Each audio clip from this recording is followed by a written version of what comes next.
नमस्कार दोस्तों, विजय Jangid YouTube channel पर आप सभी का स्वागत है।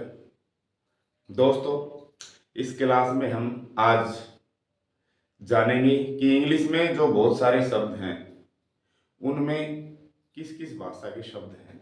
दोस्तों, अंग्रेजी भाषा में जो शब्द हैं वो मूल रूप से उनका जो मूल है ज़्यादातर शब्दों का वो यूनानी भाषा, लैटिन भाषा या फ्रेंच भाषा का है।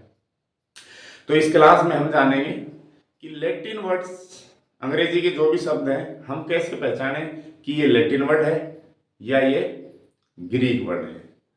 दोस्तों, वीडियो को अंत तक देखना और वीडियो अच्छा लगे तो लाइक, कमेंट, शेयर करना ना भूलें और चैनल को अगर सब्सक्राइब नहीं किया है तो सब्सक्राइब करें।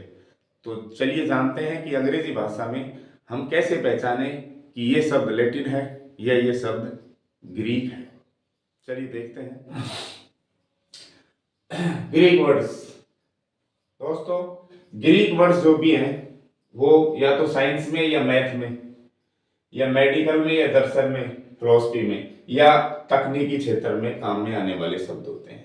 इन क्षेत्रों में ये शब्द विशेष रूप से प्रभावी हैं, काम में लिए जाते हैं। दोस्तों, ग्रीक भाषा की बात करूं तो ग्रीक में जो फे साउंड है, फे की ध्वनि है, उसके लिए पीएच इस्तेमाल किया जाता है, पीएच। जबकि अन्य जो शब्द है जैसे लैटिन है या इंग्लिश है उसमें फे एफ से ही बनता है। जहां भी किसी शब्द में फे पीएच से बन रहा है, पीएच से फे, तो समझ लेना वो शब्द यूनानी भाषा का है। इसी तरह कै ध्वनि के लिए सीएच काम में लिया जाता है। अगर किसी शब्द में सीएच से कै बन रहा है तो समझ लेना वो शब्द भी ग्रीक भाषा का है। दोस्तों, के से के भी काम में लिया जाता है इस भाषा में, के। लेकिन के से कै कब माना जाता है? जब के के बाद ई आई वाई हो, ई आई वाई के बाद, तो फिर इसका उच्चारण कै होता है। लेकिन ज्यादातर सीएच से अगर कै बन रहा है, सीएच से, तो आप उसे ग्रीक भाषा का शब्द कहेंगे। के से अगर कै बन रहा है उसके बाद ई आई वाई है, कै बन रहा है, तो भी वो ग्रीक वर्ड होगा। उसका जो रूट है वो ग्रीक भाषा का होगा। दोस्तों, ई और आई की ध्वनि के लिए वाई यूज होता है इस भाषा में। यूनानी भाषा के शब्दों में छोटी ई और आई के लिए यूज किया जाता है वाई। लेकिन ये कहाँ आता है? मिड में, शब्द के बीच में कहो, यानी कि बिल्कुल शुरू में भी नहीं, शब्द के बीच में, अंत में भी नहीं, एंड में भी नहीं, स्टार्टिंग में भी नहीं। तो शब्द के बीच में अगर वाई है और उससे क्या बन रहा है, छोटी ई या आई, तो दोस्तों वो शब्द भी ग्रीक भाषा का है, ग्रीक रूट का है। इसके अलावा ऑटो, टेली ये उपसर्ग आपको मिले किसी शब्द से शुरू में, किसी वर्ड के शुरू में अगर ऑटो शब्द लग रहा है या टेली लग रहा है तो समझ लेना वो शब्द ग्रीक वर्ड है। अगर किसी शब्द के अंत में लॉजी या ग्राफ लग रहा है, लॉजी या ग्राफ, तो दोस्तों समझ लेना वो शब्द भी ग्रीक वर्ड है। इतने ही नहीं है उपसर्ग, दो इसमें, दो प्रीफिक्स, दो सभी, इतने नहीं है। प्रीफिक्स और सफिक्स ऐसे बहुत सारे हैं जिनके आधार पर हम शब्द को पहचान सकते हैं कि ये ग्रीक वर्ड है। मैंने उदाहरण के तौर पर दो दो लिख दिया आपके सामने, ये दो दो भी बहुत महत्वपूर्ण है। तो अगर ये लग रहे हो सबसे पहले या बाद में तो वो ग्रीक वर्ड होगा। दोस्तों, इसकी वर्णमाला की बात करें ग्रीक भाषा की तो अंग्रेजी से भिन्न है। जैसे हम ए बी सी डी लिखते हैं वैसे नहीं लिखी जाती, जैसे ये अलग ढंग से लिखी जाती है, अल्फा, बीटा, गामा, इस तरह के जो चिन्ह है उस रूप में ये लिखी जाती है। तो दोस्तों, ये ग्रीक शब्द की पहचान मैंने बताई है। अब इनके कुछ उदाहरण देखिए। एक तो फे ध्वनि के लिए पीएच मिलेगा आपको, देखो पीएच, पीएच और पीएच। फोन, फोटोग्राफ, पीएच से फे बन रहा है, तो ये शब्द कैसे हैं? ग्रीक भाषा में। दूसरा, कै ध्वनि के लिए सीएच का यूज होता है, सीएच, स्कूल, करेक्टर और कोल्ड, सीएच से क्या बन रहा है, सब में कै बन रहा है दोस्तों, तो ये भी क्या होगा? Greek word. इसके अलावा मैंने कहा के बाद अगर ई आई वाई आ जाए, के बाद, तो वो भी क्या होगा? ग्रीक वर्ड होगा। जैसे मैं कहूंगी स्केलेटन, SKELTON, के बाद ई आ रहा है, क्या बन गया स्केलेटन। स्केलेटन का मतलब कंकाल, कंकाल तंत्र। तो स्केलेटन शब्द भी ग्रीक भाषा का हुआ। इसके अलावा ई और आई ध्वनि शब्द के बीच में वाई से बनती है, तो भी वो ग्रीक वर्ड होगा। जैसे अंत में वाई कहीं नहीं है, सब में बीच में वाई है, देख लीजिए। और इनसे क्या बन रहा है, या तो छोटी ई बनेगी या आई। जिम ई बन गया, साइकिल आई बन गया, फिजिक्स ई बन गया। तो ये शब्द भी दोस्तों ग्रीक भाषा के हैं। इसके अलावा ऑटो और टेली अगर उपसर्ग लग रहा है, ऑटो शब्द के शुरू में ऑटो या टेली, तो समझ लेना वो शब्द भी ग्रीक भाषा का है। इसके अलावा शब्द के अंत में अगर लॉजी लग रहा हो, क्या लग रहा हो, लॉजी या ग्राफ, तो वो दोस्तों शब्द भी ग्रीक भाषा का होगा। अब चलते हैं लैटिन वर्ड्स की तरफ। देखिए लैटिन वर्ड का इस्तेमाल कहाँ होता है, सामान्य बोलचाल में, या कानूनी और शासन शब्दावली जो है उसमें हम इसका यूज करते हैं। तो आप समझ लेना, सामान्य बोलचाल के कानून या शासन से रिलेटेड कोई शब्द है, और बाकी ये पहचान है उसमें, तो लैटिन वर्ड हो गए। फै ध्वनि के लिए एफ ही यूज होता है इसमें। जैसे फै इंग्लिश में एफ से फै बनता है, वैसे ही लैटिन भाषा में भी जो फै है वो एफ से बनता है, पीएस से नहीं बनता है, ये ध्यान रखना। तो ये दो तो क्लियर हो गई, पीएस से बन रहा है तो ग्रीक हो गया फै, और एफ से बन रहा है तो वो हो गया लैटिन। इनकी वर्णमाला की बात करें तो इंग्लिश और लैटिन की जो वर्णमाला है वो सेम है, दोनों बराबर है। जैसे ये लिखते हैं इंग्लिश की, वैसी लैटिन की है। स और कै ध्वनि के लिए सी का यूज करते हैं लैटिन भाषा में। स बनाना हो या कै बनाना हो तो उसके लिए हम क्या यूज करेंगे, सी यूज करेंगे। लेकिन इसका नियम है, अगर सी के बाद ई आई वाई है, सी के बाद ई आई वाई है तो स बनेगा। सी के बाद ए ओ यू है, या कोई कॉन्सोनेंट व्यंजन कोई भी, तो भाई सी से बनेगा कै। तो सी से कै और से बन रहा है तो वो लैटिन वर्ड है। और के से या सी से क्या बन रहा है तो ग्रीक वर्ड है। उपसर्ग की बात करूं तो बहुत सारे हैं, लेकिन कुछ उदाहरण के माध्यम से मैंने दे दिए समझाने के लिए। सरकम, प्री, इंटर, एक्स, अगर ये शब्द हैं शब्द के शुरू में तो वो शब्द कैसा होगा, लैटिन होगा। क्यू, क्यू शब्द के शुरू में उपसर्ग भी हो सकता है, और जरूरी नहीं है उपसर्ग हो, शब्द के बीच में भी क्यू और यू एक साथ आ सकते हैं। तो क्यू यू अगर शब्द में है कहीं भी एक साथ तो वो शब्द भी लैटिन भाषा का होगा। इसके अलावा मैं प्रत्यय की बात करूं, सफिक्स की जो शब्द के अंत में लगते हैं, तो एप्पल है, टी आई ओ एन है, एस आई ओ एन है, ओ यू एस है और टी वाई है, तो वो शब्द कैसे होंगे, लैटिन। ये प्रीफिक्स सफिक्स बहुत सारे हैं, मैंने कुछ उदाहरण से समझाने के लिए आपको ये लिख दिए।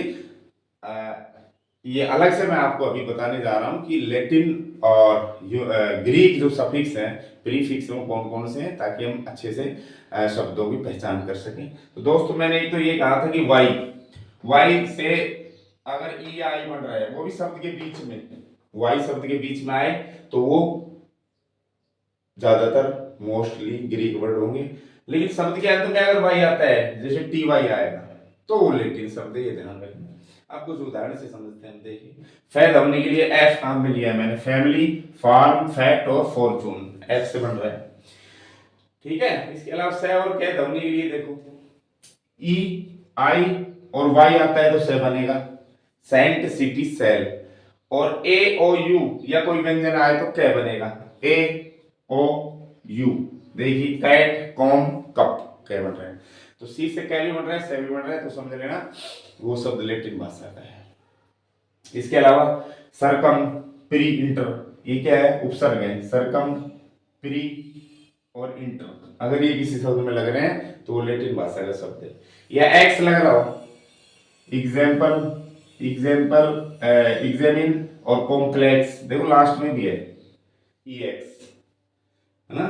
तो अगर शुरू में लग रहा है तो प्रीफिक्स अंत में लग गया तो वो सफिक्स है। तो ई एक्स वाले शब्द जो है वो भी लैटिन भाषा के हैं। क्यू यू वाले शब्द जैसे क्वेश्चन, क्यू यू बीच में आ गया, क्यू यू शुरू में आ गया, क्यू यू, तो क्यू यू शायद बीच में हो या कहीं भी हो, क्यू यू एक साथ आ रहा है या ई एक्स आ रहा है, तो वो शब्द सारे लैटिन भाषा के हैं, लैटिन मूल के शब्द हैं। अगर बात करूं मैं उपसर्ग की तो एप्पल, ये आ जाए लगे हुए सारे, तो वो भी क्या होंगे, लैटिन शब्द होंगे। जैसे एप्पल लग रहा है, एप्पल ये लग गया, टी आई ओ एन लग रहे हैं, एस आई ओ एन लग रहे हैं, ओ यू एस लग रहे हैं अंत में, देखो तो ये शब्द भी सारे क्या होंगे, लैटिन रूट के शब्द होंगे। दोस्तों अब मैं कुछ लैटिन और ग्रीक उपसर्ग के बारे में आपको बताता हूं। जो दोनों भाषा के उपसर्ग तो अलग हैं लेकिन उनका अर्थ एक है। तो ऐसे कौन कौन से लैटिन और ग्रीक भाषा के उपसर्ग हैं जो अर्थ की दृष्टि से सामान्य है, कॉमन है? चलिए जानते हैं, देखते हैं कौन कौन से हैं।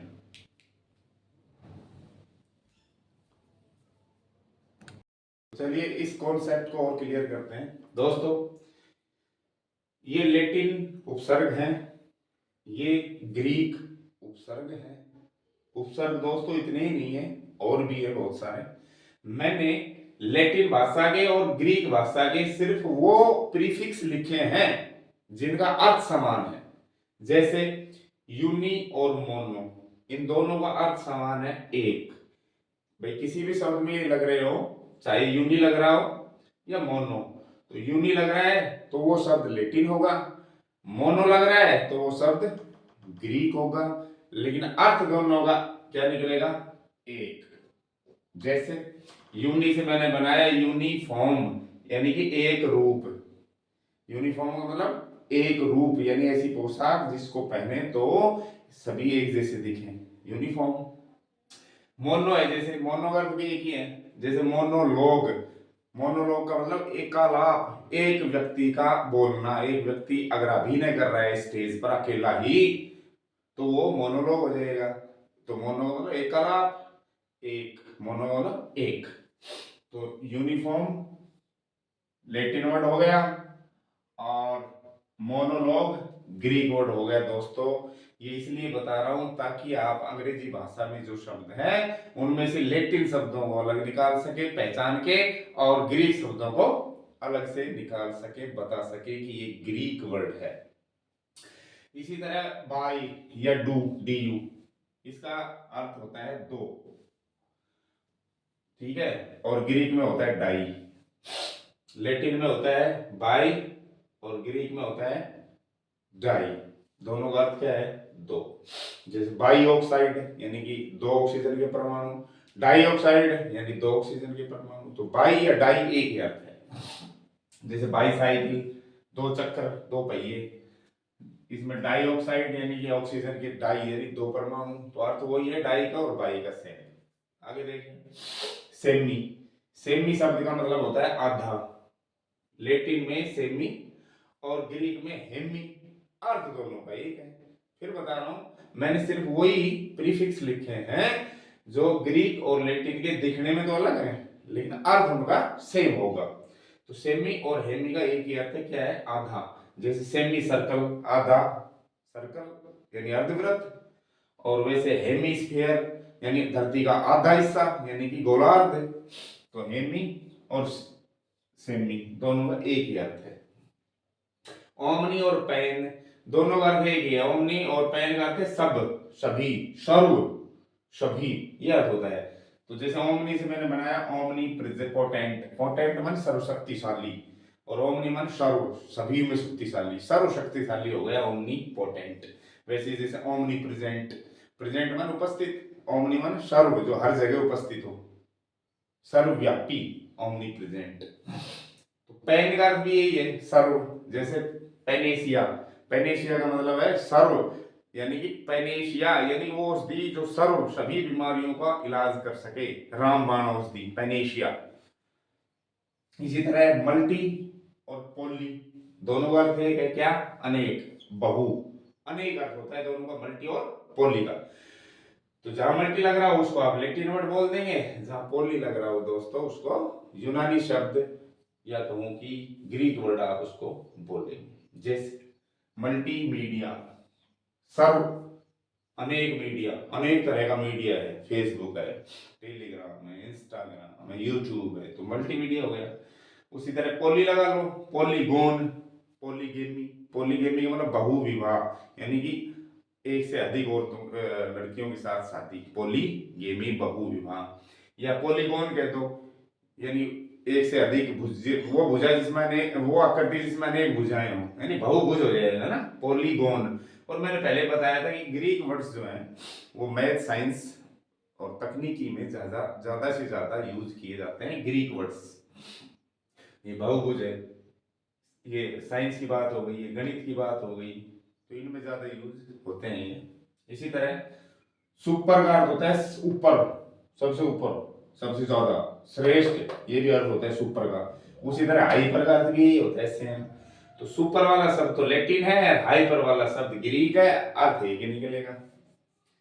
जैसे सुपर स्टार यानी सबसे ऊपर तारा, कोई कलाकार या खिलाड़ी, या महानायक यानी वह प्रसिद्ध व्यक्ति जो सबसे ऊपर है ना, तो महानायक हो गया। ये श्रेष्ठ व्यक्ति कह दो, सबसे श्रेष्ठ, सबसे ऊपर व्यक्ति कह दो। वैसे ही hyperthermic, hyper active, sorry hyper active, hyper माने वही,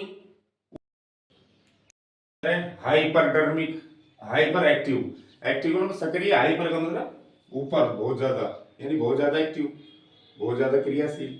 अगला है सब और हाइपो, दोनों का अर्थ नीचे, सब वे यानी जमीन के नीचे से रास्ता, और हाइपोडर्मिक का मतलब चमड़ी के नीचे।